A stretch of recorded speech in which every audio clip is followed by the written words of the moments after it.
Hello everyone, welcome back, and I'm just gonna get right into this video for you guys.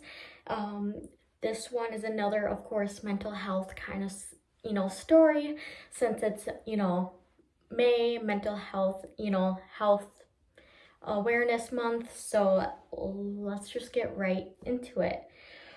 This one is called In a Life of Darkness, I Found Light. My experience with clinical depression began at an early age.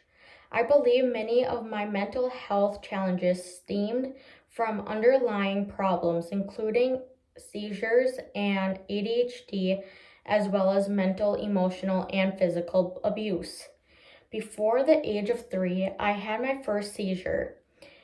My seizures became more frequent and severe, leading to many injuries, stitches, and trips to the emergency room. I also struggled with cognitive defects and learning disabilities, as well as anger management and impulse control problems. My challenges landed me in a special education class, which became a source of ridicule from my peers.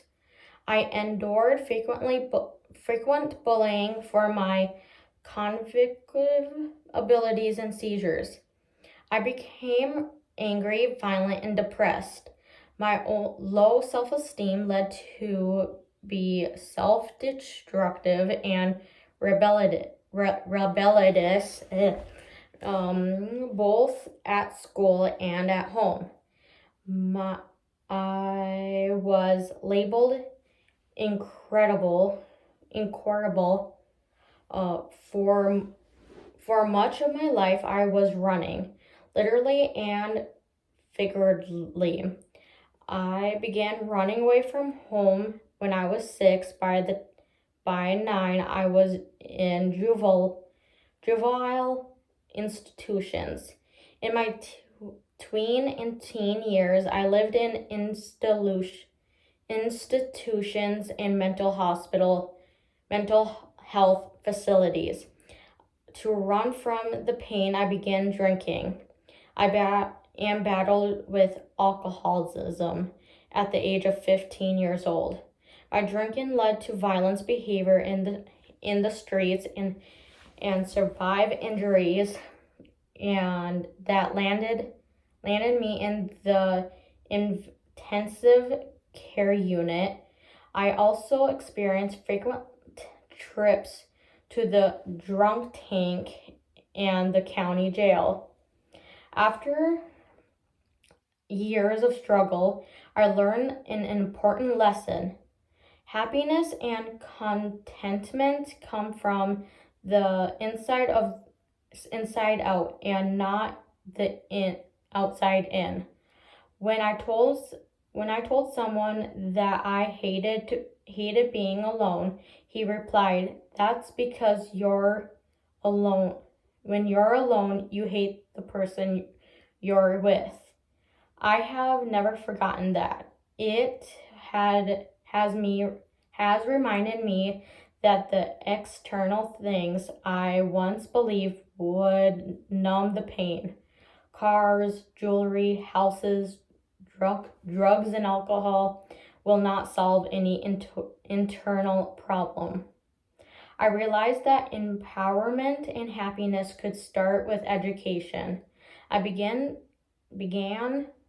attending a local community college. I had to work 4 times as hard as others to get the same amount of work done and get the same grades. Studying diligently was my primary focus, so drinking came secondary. This energy shift began to change my life. All my priorities changed. I went to college for 7 years, earning an associate's degree in corrections administrator, I can't pronounce that word, sorry, and masters in social work. I drank less and less, and I achieved sobriety 1 year before earning my master's degree. Now I have learned to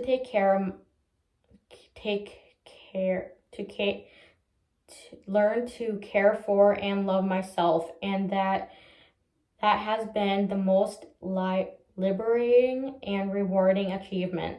I no longer seek internal validation. I even enjoy spending time alone rather than dreading it.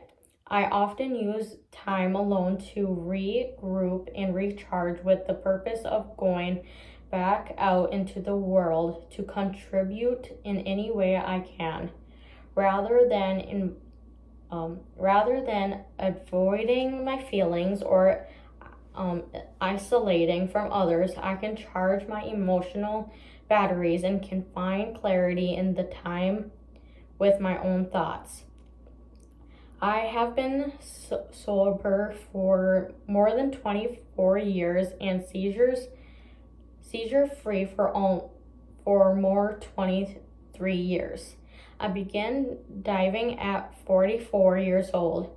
I have worked in a mental health field in addiction recovery and correction populations as psychologist, therapist, social worker, and counselor.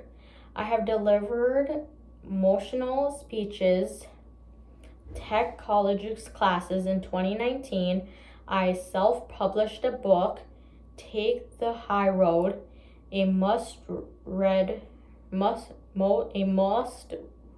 for those with disabilities and addictions. I met my wonderful wife in 2006, and I am privileged to have her love and support. Life is difficult. You can't avoid facing challenges, but you can continue the hope and work hard and use the availability, resources, recovery, and joy our purpose. I hope that this story inspires you, just the slightest. It sure did with me. If you guys enjoyed this video / story, please let me know by liking, subscribing, etc. And I will see you in the next video. Bye.